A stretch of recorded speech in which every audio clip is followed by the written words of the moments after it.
Yes, habari zenyu, asanteni kwa kuingia kwa site yetu hapa Stockholm, Sweden. Mimi ni host wenyu, majina zangu ni Kenneth Munge ama Ufuri.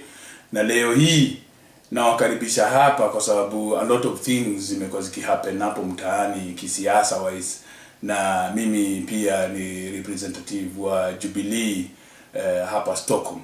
Manze, asanteni sana wa Kenya kwa kurudisha President Uhuru na Ruto kwa kuendelea kuongoza nchi yetu vile inafaa na vile sisi tulikuwa tunaomba sana, kwa sababu nchi yetu bana iko kwa mikono mizuri na Mwenyezi Mungu anatupenda sana na ametujalia. Hapa Stockholm tumesherekea sana, tumekuwa na a lot of festivities. Tulifurahia sana kuona Uhuru amekuwa reinstated na kura zetu sisi wa Kenya, na tulifurahi sana kuona tumemkampenia kwa njia mzuri na Wakenya wengi wale wanapenda maendeleo wamerudisha president wetu na makamu wake William Ruto. Manze, lakini leo hii going straight to the point again ni ati tuko na petition iko pending pale mtaani. Petition imerudishwa na Raila Odinga, mkubwa wa NASA, kwa sababu hajatosheka na zile results ABC wameannounce pale mtaani, na sisi kama wa Kenya tunafurahia sana hivyo ameweka hiyo petition ndio iende kwa through our democratic process pale Supreme Court. Na ile tunataka kusema leo hii ni ati sisi wa Kenya hatuta lose hope juu mimi najua hata hizi elections tukarudia mara kwa mara tena na tena 10 times Raila ata lose. Na ata lose kwa sababu ni sisi wa Kenya tunasema, si Kenyatta. Kama wako na beef na Kenyatta hiyo ni beef yao, lakini we as Kenyans sisi tumedecide overwhelmingly ati Raila, sisi we don't want you as our president. Na you cannot impose yourself on Kenyans kama wa Kenyans wamekureject. Hata ukiangalia numbers Raila, kusema ukweli, you know very well seriously that wewe huwezi kukomeshinda Uhuru upande wa numbers na Jubilee. Lakini serikali yetu ya Kenyatta break silence leo na wamesema nyinyi hivyo mna try kujaribu kuleta petition ati Kenya ikuwe divided into two countries. Naona ni vizuri hivyo wamewaambia ninyi mtafute ile nchi mtahamia wewe Raila na masupporters wako. Itabidi either mwende huko sijui ni Somali mtaenda, ama mtaenda Sudan, ama mtaenda nchi gani, ama mrudi kule mlitoka. Sisi hatutaki kujua. Sisi Kenyans we are not going to be divided. Na tutakuwa divided because a greedy person wants to take over power and impose himself on Kenyans. Ile kitu iko ni ati sisi hatutakubali Kenya ikuwe divided on whatever costs. Hata kama itabidi sisi tupiganie nchi yetu tena, sisi we are going to fight for our country back, because Kenya was a united country and we are still going to be united. Na sisi tunaona nyinyi mtafute mahali mtaenda, Raila wewe chukue supporters wako, wewe wapeleke huko kwenyu, huko sijui ni wapi huko utawapeleka, lakini Kenya is not going to be divided. In fact, tunataka muondoke haraka kama inawezekana, ndio tuchukue hizo mashamba zenyu. Sisi tuanze kuziput into proper use juu hata vile tunasema bei ya unga imepanda ni kwa sababu huko kwenye mpandangi mahindi. Sisi tunataka kupanda mahindi huko. Tunataka kwenda kutukuje pia huko Ukambani huko. Pia huko tupande. Tunataka kuja huko coast tuendeleze na ukulima, because the faster mnaondoka kwa nchi yetu Kenya the better. Lakini wacha niwache kuthink as a layman, wacha leo niwapige analysis nyingine ile personally mimi na think Raila anajaribu kufanya. Mimi naona Raila anajaribu kuleta hii mambo ya split politics, kwa sababu yuko na agenda moja ndani ya kichwa yake, na agenda yake si ati Raila anajaribu kuwa president wa Wajaluo peke yake, ama Raila anataka kuwa president ya Wakamba ama watu wa Mombasa. No, Raila does not want to be the president of Kambas and Luos only. Raila anataka kuwa president wa Wakikuyu.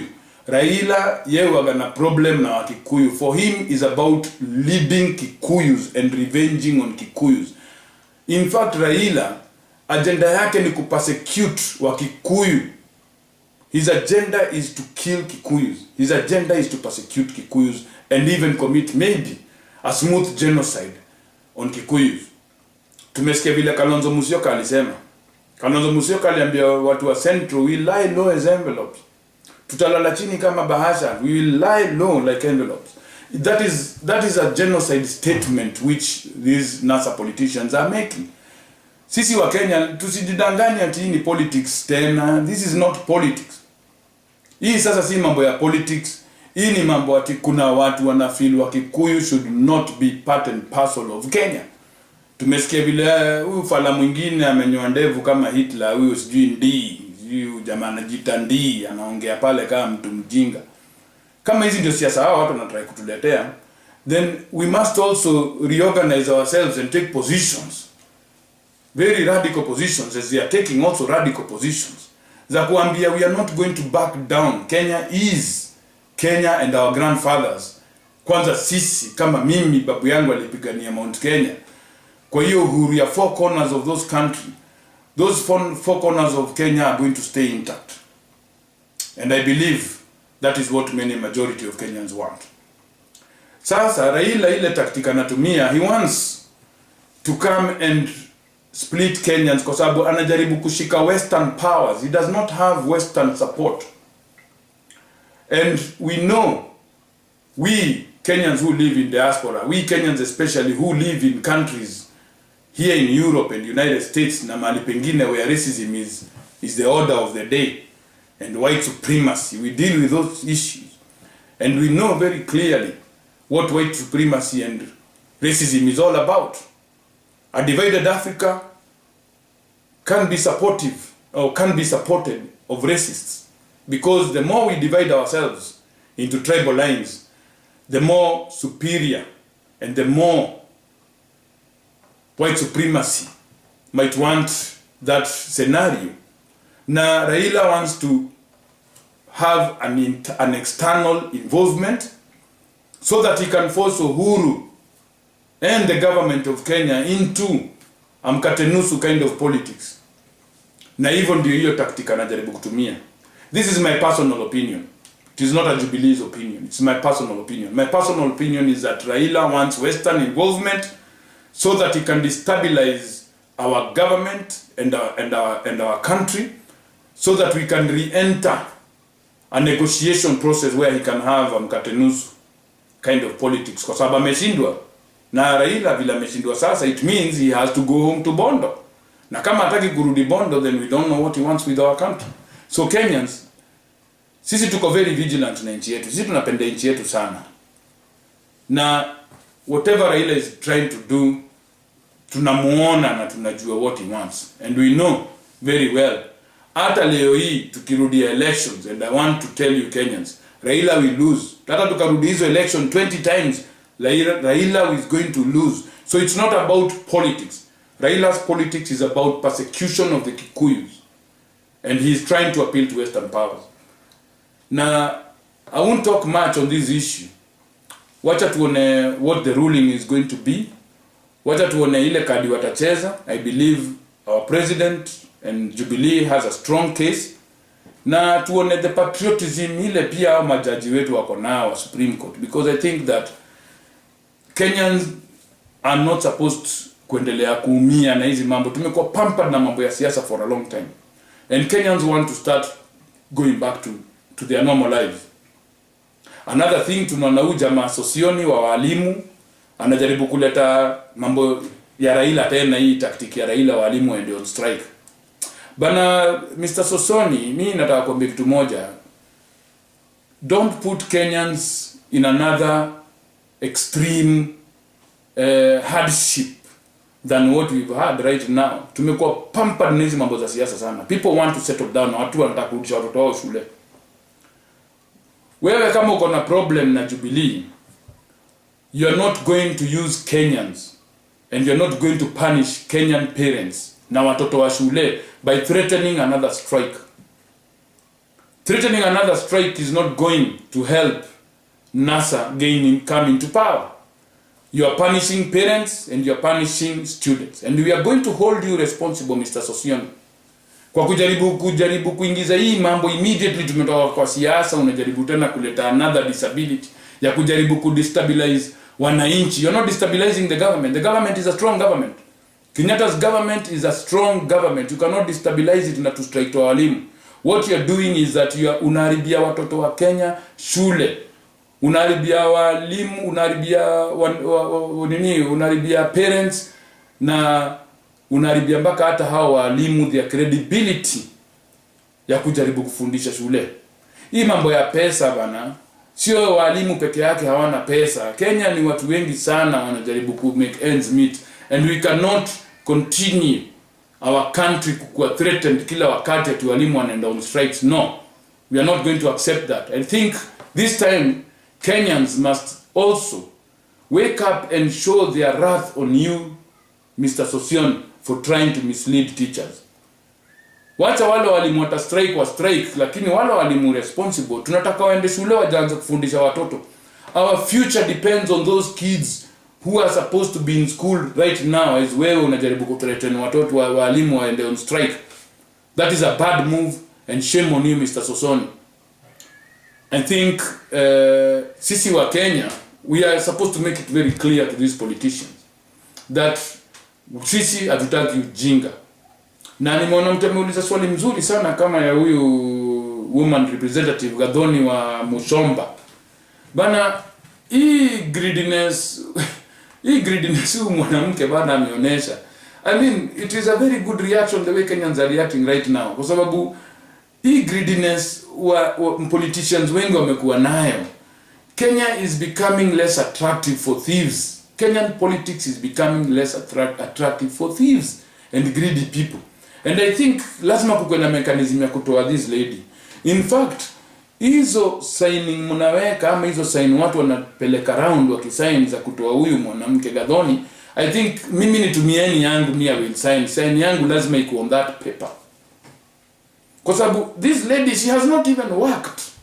Hajaingia hata kwa ofisi. Hajapatiana hata service hata moja kwa Wakenya. She's not even been sworn in. And the biggest thing that she's doing right now ni kuitisha mshahara kubwa, campaigning mambo ya mshahara yake. She's the most greedy politician I've ever seen in recent times. And I think Kiambu people are doing the correct thing, collecting signatures, kuondoa this lady, because Kiambu is not short of women representative. We have very intelligent, beautiful, and very dedicated women in Kiambu who can take this position with immediate effect. And I think Gathoni, even if you are going to stay for 2 years without taking you out, without impeaching you, we still don't have any confidence in you at all. Wewe umetulet down, and you've shown your true colors as a greedy person, as a greedy politician. Hata asante sana na turudisha shukran kwa His Excellency the President for accepting not to sign hii mambo ya kuongeza mshahara, na vile pia amesema na amerudia tena akasema Wakenya walikuwa very angry na hii mambo ya mshahara. If Gathoni knew, hivyo anasema ameinvest sijui ati na human resources, au human resources wake basi walikuwa bogus. If they couldn't advise him that this was a bad move politically, then he was paying garbage resources of people who cannot advise him politically. Kama angeniuliza mimi ningemwambia this is a very bad move. You cannot make this kind of a move yet you have not been sworn in. Even hata hujaifanya kazi unakimbia pale kuitisha mshahara. We are not going to tolerate that. And I hope pia hii issue ya Gathoni wa Mushomba, many other Kenyans wone the political maturity of the Kiambu people. Watu kama wa huko Kisumu wale wana represent na mwanamke anaitwa Millicent Odhiambo, a woman who does nothing. Kazi yake ni kutukanana, kufanya tu mambo za ujinga all the time. I mean, you can see the difference of the mentalities of political people. And I think watu wanyinyi wa Millicent Odhiambo, rusheni pia wa Millicent Odhiambo wenu yuko nje, because she's not going to do you a good thing. She's not going to put youths in jobs, and she's not even going to bring maendeleo to you people. All she's going to do is abuse the president, apayuke, and just take over Railaism as usual, trying to be a rebel within the organization she's working in, or a populist politician for that matter. Sisi Jubilee hapa Scandinavia tunaendelea kusupport Uhuru, And Kenyans, let's stay strong. Despite hizi vitu zinatokea, we are going to support you. We are here in Europe and we are very, very, very supportive of our government and the people of Kenya. We love our country very much and we are going to be very, very, very supportive of the process which is going to see Kenya prosper. Asanteni sana and thank you very much. Tuendelee kuombea nchi yetu na tuendelee kujua vizuri that sisi ni mandugu and Kenya is not going to split. Thank you very much. Asante. Kwaherini. Bye.